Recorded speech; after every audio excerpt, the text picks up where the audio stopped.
ہر مشقت اپنے وقت پر مشقت رہتی ہے. کسی وقت کسی چیز کا انتظام کرنا آپ کے لیے بڑا قابل تکلیف ہوتا ہے، آزمائش والا ہوتا ہے. بعد میں آپ سمجھتے ہیں کہ یہ تو کوئی مسئلہ ہی نہیں تھا. اللہ نے انسان کو مشقت، ہم نہ سکون ڈھونڈتے ہیں، بس ٹھیک ہے گھر بن گیا، بس ٹھیک ہے اب میں نے بچے پال لیے، بس ٹھیک ہے. او بھائی تو نے آگے بڑھنا ہے، تو نے مشقت کرنی ہے، جد و جہد میں رہنا ہے. وقت فرصت ہے کہاں، کام ابھی باقی ہے، نور توحید کا اتمام ابھی باقی ہے. یاد رکھیں اگر آج جوانی ہے تو بڑھاپا آئے گا. آج اگر صحت بالکل ٹھیک ہے تو آہستہ آہستہ خدا نخواستہ قوا اور اعصاب کمزور ہونے لگتے ہیں. ہمیں نا ذہنی طور پر تیار رہنا ہے. لوگ کہتے ہیں جناب پتہ نہیں میں بڑا پریشان ہوں، ایک مشکل ختم ہوتی ہے دوسری شروع ہو جاتی ہے. میں نے کہا یہ مشکل نہیں، یہی تو مزہ ہے زندگی کا. اللہ کہتا ہے میں نے تجھے مشقت میں پیدا کیا ہے اور تو کہتا ہے کہ آسانی ہو جائے. اب یہ تو نہیں نہ ہوگا، جس نے جیسا پیدا کیا ہے بات تو اس قادر مطلق کی چلے گی، تیری نہیں چلے گی جب اس نے پیدا ہی مشقت میں کیا ہے. حضرت زید بن ارقم رضی اللہ تعالیٰ عنہ بیمار تھے. یہ ذرا بات سننا میرے کریم کی. اللہ کے پیارے حبیب علیہ السلام تیمارداری کے لیے تشریف لے گئے تو حضور سید عالم علیہ السلام نے جا کر جناب زید بن ارقم کی طبیعت کو دیکھا تو کمزوری تھی اور وہ پریشان بھی تھے. تو حضور علیہ الصلوۃ والسلام کو اللہ تعالیٰ نے غیب کے خزانوں کی کنجیاں عطا فرمائی ہیں. قریب مسکرا کے فرمانے لگے زید اس بیماری سے پریشان نہ ہو، اس سے تو آپ نے ٹھیک ہو جانا ہے. اس روایت پر خاص غور کرنا کیا کہہ رہا ہوں. فرمایا اس سے آپ نے پریشان نہیں ہونا، اس سے تو آپ نے ٹھیک ہو جانا ہے، مسئلہ ہی نہیں. ہاں اس کے بعد ایک وقت آئے گا آپ کی آنکھوں کی بینائی رخصت ہو جائے گی اور عمر بھی آپ کی لمبی ہوگی.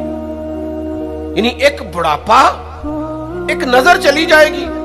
اب آپ یہاں غور کریں سرکار تربیت کیا کر رہے ہیں. حضور فرما رہے ہیں یہ جو مشکل ہے یہ تو گزرنے والی ہے،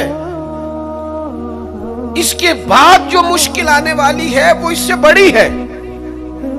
فرمایا زید اس کے بعد آپ کی بینائی چلی جائے گی اور عمر بھی لمبی ہوگی، تو بتائیے اس وقت کیا کریں گے. تو حضرت زید بن ارقم رضی اللہ تعالیٰ عنہ عرض کرنے لگے یا رسول اللہ میں اللہ کی رضا پر ثواب کی نیت سے صبر کروں گا. مانا کیا ہے، دکھ قبول محمد بخشا راضی رہن پیارے. ٹھیک ہے اگر بینائی جائے گی اور بڑھاپا آئے گا تو قبول کریں گے، رب کی رضا کے لیے ثواب کی نیت سے صبر کریں گے. ایسے بھی کبھی دنیا میں میدان لگتے ہوں گے کہ بیماری آئے گی، بتایا جا رہا ہے اور پوچھا جا رہا ہے کہ تو کیا کرے گا، تو بتا رہے یا رسول اللہ صبر کروں گا، تو نتیجہ بھی وہی بیان ہو رہا ہے. یعنی سارا سودا نقد و نقد. اسی وقت ہتھیلی پہ سرسوں جم رہی ہے. حضور نے فرمایا کیا کرو گے؟ یا رسول اللہ صبر کروں گا اللہ کی رضا کے لیے ثواب کی نیت سے.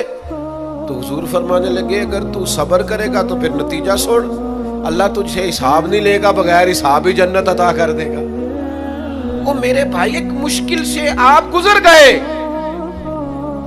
اب آپ کو اگلی مشکل کے لیے تیار رہنا ہے. ذہن بناؤ یار، طبیعت بناؤ، آگے بڑھنا ہے، مشقت کرنی ہے، نیند تھوڑی کم لینی ہے، زبان کے ذائقے مزے کے کھانے تھوڑے کم کرنے. ہم نے اپنی مرضی سے وہ لیٹے ہیں، وہ آرام کر رہے ہیں، اس سے تھوڑا اٹھ کر سوچنا. امام علی مقام کا پیغام یہ ہے کہ تو بڑا تب بنے گا جب تیری زندگی محنت والی، کوشش والی، جد و جہد والی ہوگی. اور پھر اس کے بعد کیا کرنا ہے؟ ایک کوشش کرنی ہے. اس کے بعد اگلا کام یہ ہے کہ جہاں رب رکھے نا وہاں رہنا بھی ہے، اس کی رضا پہ. جب آپ مسلمان ہوتے ہیں نا، کلمہ پڑھتے ہیں تو ہم اعلان کرتے ہیں آج کے بعد فیصلے میرے نہیں چلیں گے، فیصلے اللہ کے چلیں گے. لیکن پریشانی پتہ کب ہوتی ہے؟ جب ہم فیصلہ اپنی مرضی کا مانگتے ہیں. وہ بھائی جب تو مالک کا غلام ہے، بندہ ہے، تو پھر دکھ کس چیز کا نام ہے؟ کسی درویش نے کہا تھا دکھ کس چیز کا نام ہے کہ اللہ کی مرضی اور ہے اور تیرا ارادہ اور ہے. تو کہتا ہے بات اس طرح بنے جس طرح میں چاہتا ہوں، رب کہتا ہے نہیں میں نے فیصلہ کر لیا ہے. پھر تو دکھی ہوتا ہے سکھی بلا کون ہوتا ہے؟ جو رب کر دے وہ کہے بالکل ٹھیک ہے، وہ کہے بالکل. اور قرآن مجید نے اسے بیان کیا، رضی اللہ عنہم ورضوا عنہ. یہ کربلا کا دوسرا پہلو. ایک پہلو مشقت جد و جہد، ایک پہلو یہ کہ رضی اللہ عنہم ورضوا عنہ. اللہ کہتا ہے میرے بندوں کی شان یہ ہے کہ اللہ ان سے راضی ہے اور وہ اللہ سے راضی ہے. اللہ ان سے راضی ہے اور وہ بھی راضی ہے اللہ سے. اللہ نے جہاں رکھا ہے وہ اللہ سے. ایک پہلو یہ ہے کہ اللہ راضی ہو جائے، ایک پہلو یہ ہے کہ بندہ راضی ہو جائے. رب فرماتا ہے ذالک الفوز العظیم. وہ اللہ سے راضی، اللہ ان سے راضی، یہ بہت بڑی کامیابی ہے. امام محمد غزالی رحمۃ اللہ علیہ سے کسی نے کہا تھا زیادہ مشکل کیا ہے، اللہ کا راضی ہونا کہ بندے کا؟ تو امام صاحب فرمانے لگے رب تو مہربان ہی بڑا ہے، بڑی جلدی راضی ہو جاتا ہے. دو صرف آنسو بہائے سچی توبہ کے مالک راضی ہے. کسی غریب کی مدد کر دے اخلاص سے اللہ راضی ہے.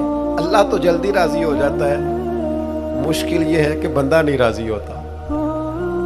یہ اس نے ہر روز ایک نئی امید لگائی ہوئی ہے، ہر روز اس کا نیا رنگ ہے. یہ راضی نہیں ہوتا. حضرت موسیٰ علیہ السلام نے اللہ کی بارگاہ میں عرض کی، مالک میری قوم یہ عرض کرتی ہے کہ تو بتا تو ہم سے کیسے راضی ہوگا. حضرت موسیٰ اپنی قوم کی عرض لے کر مالک کی بارگاہ میں کوہ طور پہ حاضر ہے. او یارو اسے دل کی تختی پہ لکھ لینا. عرض کی مالک میری قوم کہتی ہے رب کریم کے حضور عرض کرے کہ ہمیں بتائے ہمارا رب ہم سے کیسے راضی ہوگا. تو حضرت کلیم کہتے ہیں جب رب کی بارگاہ میں عرض کیا تو مالک نے فرمایا ان سے جا کے کہو وہ مجھ سے راضی ہو جائیں، بس وہ راضی ہو جائے میں بھی ان سے راضی ہو جاؤں گا. حسین سب سے لاڈلے تھے. حسن کی بھی کیا بات ہے، امام علی مقام کی کیا بات، اور امام حسین سب کے لاڈلے تھے. لیکن جب امتحان دینے کی باری کربلا میں آئی تو اکیلے کھڑے تھے. نہ پشت پر نانا، نہ ہاتھ میں شیر خدا کی انگلی، نہ پلٹ کے جا کے ماں کے پلو میں چھپنے کا موقع، نہ حسن موجود ہے کہ بڑے بھائی سے مشورہ لے لیا جائے. کوئی نہیں. یہ کون ہے اٹا ہوا غبار میں اٹا ہوا؟ یہ نبی کا نور عین ہے، یہ بالیقین حسین ہے اکیلے. اور باقی جتنے تھے وہ سارے چھوٹے تھے. بڑا مشکل کام ہو جاتا ہے جب آپ سب سے بڑے ہو جائیں اور صرف آپ کو تسلی دینی ہے، صرف آپ کو دوسروں کو سنبھالنا ہے. وہ بڑا مشکل مرحلہ ہوتا ہے.